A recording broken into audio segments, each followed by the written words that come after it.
નમસ્કાર દર્શક મિત્રો, દેશ અને દુનિયાના સુપરફાસ્ટ સમાચારમાં આપનું સ્વાગત છે। આજના તાજા અને સૌથી મોટા સમાચાર જાણીએ પહેલા ચેનલને સબસ્ક્રાઇબ કરી નાખજો। ખેડૂતોને બજેટમાં શું લાભ મળ્યો?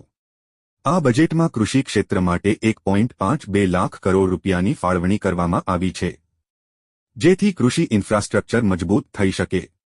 આ દરમિયાન નિર્મલા સીતારમણે જાહેરાત કરી હતી કે દેશમાં કુદરતી ખેતીને પ્રોત્સાહન આપવામાં આવશે। દેશના 5 રાજ્યમાં કિસાન ક્રેડિટ કાર્ડ જાહેર કરવામાં આવશે।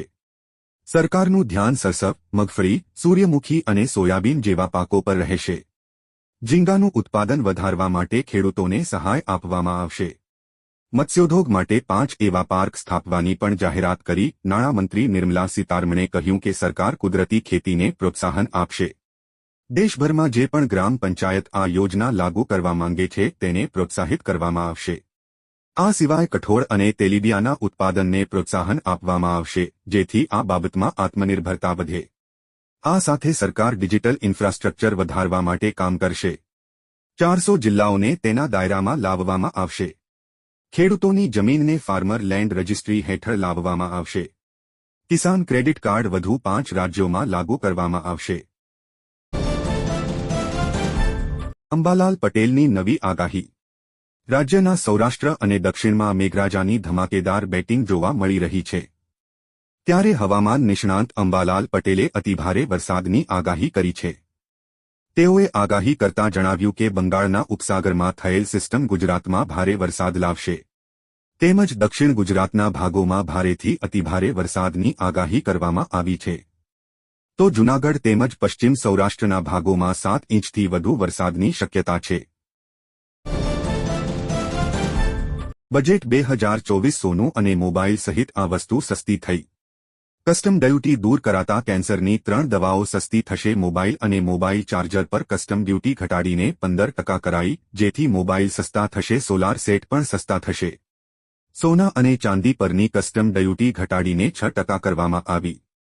પ્લેટિનમ પર કસ્ટમ ડ્યુટી ઘટાડીને 6.4% કરવામાં આવી। લિથિયમ બેટરી સસ્તી થશે। ઇલેક્ટ્રિક વાયર, એક્સ-રે મશીન સસ્તા થશે। પેટ્રોલ ડીઝલ થશે સસ્તું। દર વર્ષે સામાન્ય લોકોને બજેટ પાસેથી અપેક્ષાઓ હોય છે। આ વખતે નાણામંત્રી નિર્મલા સીતારમણ મોદી સરકારના 3જા કાર્યકાળના પ્રથમ સામાન્ય બજેટમાં મોટી જાહેરાત કરશે। નાણાપ્રધાન નિર્મલા સીતારમણ મંગળવારે 23 જુલાઈ 2024ના રોજ બજેટ રજૂ કરશે।